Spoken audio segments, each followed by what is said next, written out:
Hi friends, welcome back to our channel. భారతదేశంలో టాటా కార్లకు ప్రత్యేక fan base ఉంది. బడ్జెట్ ఫ్రెండ్లీ కార్లు అంటే అందరూ టాటా కార్ల వైపే చూస్తూ ఉంటారు. అయితే ఇటీవల టాటా కంపెనీ తన కార్ల ధరలను పెంచుతున్నట్లు ప్రకటించింది. ఈ నేపథ్యంలో కార్లు కొనుగోలు చేయాలనుకునే వారు ధరల పెరుగుదలలోపే కొనుగోలు చేయడం ఉత్తమమని నిపుణులు చెబుతున్నారు. ఈ నేపథ్యంలో టాటా కంపెనీ కార్ల ధరల పెంపు గురించి మరిన్ని వివరాలు తెలుసుకుందాం. టాటా మోటార్స్ ఇటీవల తన కంపెనీ కార్ల ధరలను పెంచుతున్నట్లు ప్రకటించింది. ఈ ధరల పెంపు జనవరి 2025 నుంచి అమల్లోకి వస్తాయి.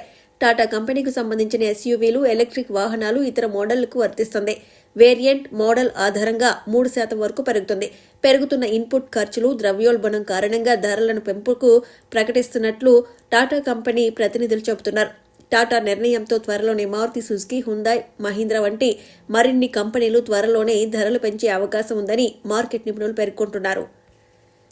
టాటా కంపెనీకు సంబంధించిన Nexon EV, punch EV, curve EV, Tiago EV వంటి ప్రముఖ మోడల్స్ ధరలు పెరిగే అవకాశం ఉంది. దీంతో ఈవీ ప్రియులు వీలైనంత త్వరగా కార్లను కొనుగోలు చేసుకోవాలని మార్కెట్ నిపుణులు సూచిస్తున్నారు. ఈవీలకు పెరుగుతున్న డిమాండ్ వల్ల పెరిగిన ఉత్పత్తి వ్యయం కారణంగా టాటా ఈవీ కార్ల ధరల పెంపును నిర్ణయం తీసుకుందని వివరిస్తున్నారు. టాటా మోటార్స్ నవంబర్ 2024లో కార్ల డెలివరీలో స్వల్ప వృద్ధిని నమోదు చేసింది. నవంబర్ 2024లో ఈ కంపెనీ 74,753 యూనిట్లను డెలివరీ చేసింది.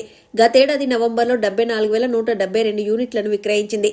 నవంబర్ 2023లో 46,143 యూనిట్ల నుంచి ఈవీలతో సహా ప్యాసింజర్ వాహన విక్రయాలు 2% పెరుగుదలను నమోదు చేశాయి. అంటే దాదాపు మొత్తం 47,117 యూనిట్లు పెరిగాయి. నవంబర్ 2024లో 47,063 యూనిట్లు అమ్ముడయ్యాయి.